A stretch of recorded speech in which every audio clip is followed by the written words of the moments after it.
آگے بڑھیں گے خبر دی پاکستان پیپلز پارٹی کے چیئرمین بلاول بھٹو زرداری نے آزاد جموں کشمیر کے حالات کی مناسبت سے تھرڈ اینڈ ریکنسلیشن کے قیام کے حوالے سے ویڈیو پیغام جاری کیا ہے۔ اپنے پیغام میں بلاول بھٹو نے کہا کہ آزاد جموں کشمیر کے معاملات کے حل کے لیے مفاہمت ضروری ہے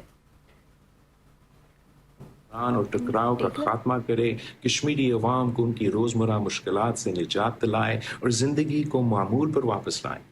اس کے ساتھ ایک ایسا فورم بھی فراہم کرے جہاں سچ سامنے آئے، ہر شکایت سنی جائے اور ہر متاثر خاندان کو انصاف ملے، چاہے جان گنوانے والا ایک شہری ہو، پولیس آفیسر یا سیکیورٹی جوان۔ لیکن ابھی تک میری تجویز کا کوئی مثبت جواب نہیں آیا۔ 27 جولائی کو تیر پر موڑ لگائے، پاکستان پیپلز پارٹی کو بھاری مینڈیٹ دے تاکہ ہم ریاست اور احتجاج کرنے والوں کو دونوں کو یہ کہہ سکیں کہ یہ صرف بلاول بھٹو زرداری کا مطالبہ نہیں، یہ میرپور کا مطالبہ ہے، یہ کشمیر کا مطالبہ ہے۔ تیر پر موڑ لگائے، سچ، انصاف اور امن اور مفاہمت کے لیے۔ میرپور والوں، مجھے آپ کی مدد چاہیے۔ میں موجودہ بحران کے پرامن حل کے لیے ایک آزاد، سچ اور مفاہمت کمیشن کا مطالبہ کرتا آ رہا ہوں۔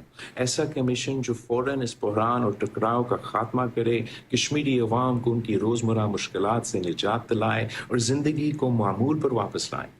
اس کے ساتھ ایک ایسا فورم بھی فراہم کرے جہاں سچ سامنے آئے، ہر شکایت سنی جائے اور ہر متاثر خاندان کو انصاف ملے، چاہے جان گنوانے والا ایک شہری ہو، پولیس آفیسر یا سیکیورٹی جوان۔